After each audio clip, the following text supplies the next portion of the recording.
اعوذ باللہ من الشیطان الرجیم، بسم اللہ الرحمن الرحیم۔ تمام تعریفیں اس اللہ عز و جل کے لیے لائق و زیبا ہے جو سارے جہاں کا بنانے والا اور اس کو پالنے والا ہے، اور درود و سلام ہو اس کے آخری نبی حضرت محمد مصطفیٰ صلی اللہ علیہ وسلم پر۔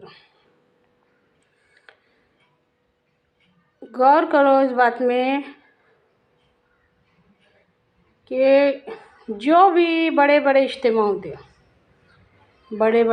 ہوتے لاکھوں کی تعداد میں لوگوں کو جمع کیا جاتا، بڑے بڑے اجتماع ہوتے لاکھوں کی تعداد میں لوگوں کو جمع کیا جاتا، وہ کیوں کیا جاتا؟ تبلیغ کرنے والے بھائی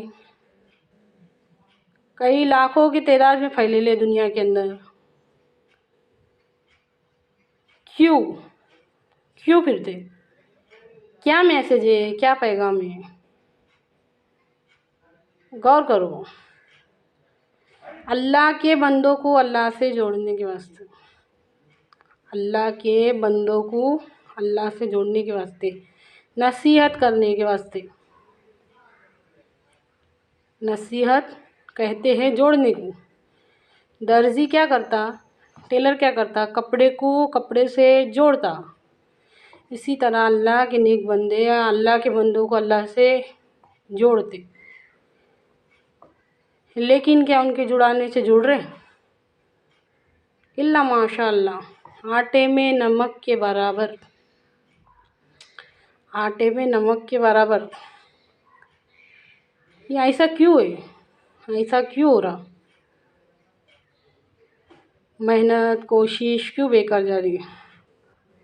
کیوں آج ہر بات بے اثر ہو رہی؟ اللہ کے واسطے غور کرو، اللہ کے واسطے بات پہ غور کرو۔ ایک مثال دیتی میں سمجھنے کے واسطے کہ صبح سے لے کے شام تک جو بھی چھوٹے کام کرتے، کچھ بھی کام کرتے، چھوٹا معمولی جو بھی کام کرتے، اس میں غور کرو کیوں کرتے؟ ہم کیوں کرتے؟ مطلب برتن دھوتے، کیوں دھوتے؟ بات کو سمجھو۔ آپ لوگ کہیں گے کہ یہ کیا بات پوچھ رہے، کچھ بھی کیوں دھوتے؟ آپ لوگوں کو جواب ہوں گا اس میں ہم کھانا پکاتے، کھانا بہت ضروری ہے نا۔ بات پہ دھیان دو۔ جس طرح کھانا ضروری ہے، جس طرح پانی ضروری ہے، جس طرح ہوا ضروری ہے، اسی طرح ضروری ہے ہدایت۔ اسی طرح نہیں بلکہ اس سے کئی زیادہ کہنا چاہیے، اس سے کئی زیادہ ضروری ہے ہدایت۔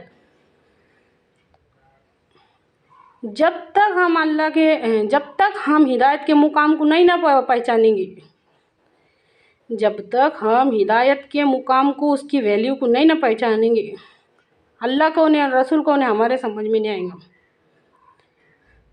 اللہ کون ہے اور رسول کون ہے ہمارے سمجھ میں نہیں آئے گا جب تک ہماری زندگیوں میں ہدایت کی ویلیو سمجھ میں نہیں آئے گی کہ آخر ہدایت کیا ہے۔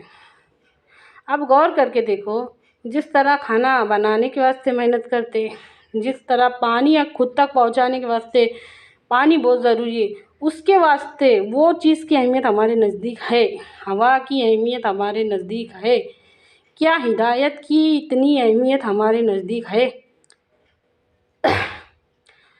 سوچ کے دیکھو، کیا ہدایت کی اتنی اہمیت ہمارے نزدیک ہے؟ کل ایک کمنٹ آیا، کمنٹ میں مسلمان بھائی ہمارے، اللہ ان کو ہدایت دے، مسلمان بھائی مجھ سے کہتے کہ کیا ضرورت ہے تم کو یہ سب کام کرنے کی؟